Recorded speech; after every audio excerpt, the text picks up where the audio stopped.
අයගොල්ලෝ අද මේ 10 වසරේ අයට වාර විභාගයේදී පළවෙනි වාර විභාගයේදී අහන ප්‍රශ්නයක් සාකච්ඡා කරන්න තමයි සූදානම් වෙන්නේ. රයිට්. අපි බලමු. x ඍණ 5 x ඍණ 3 ප්‍රසාරණය කර සුළු කරන්න ඕන. දැන් මෙතනදී අපි x ඍණ 5 x ඍණ 3 දැන් ඔයාලා x ගෙන් ගුණ කරන්න. x ගෙන් x ඍණ 3 ගුණ කරන්න. ඊට පස්සේ මෙතනින් ඉන්නවා ඍණ 5. ඍණ 5 x ඍණ 3ෙන් ගුණ කරන්න. හරිද? ඊට පස්සේ x ගෙන් ගුණ වුණාම අපි දන්නවා x වර්ගයක් එනවා. x ඍණ 3ෙන් ගුණ වුණාම ඍණ 3යි x.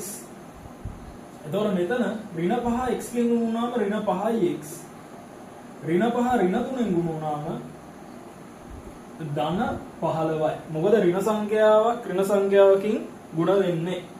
right. එතකොට මෙතන x වර්ගය ඍණ 8යි x ධන 15 විදිහට එනවා.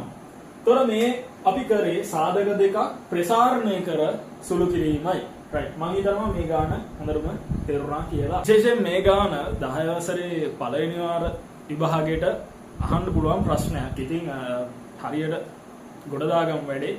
අපි ඊළඟ ප්‍රශ්නෙන් හම්බ වෙමු.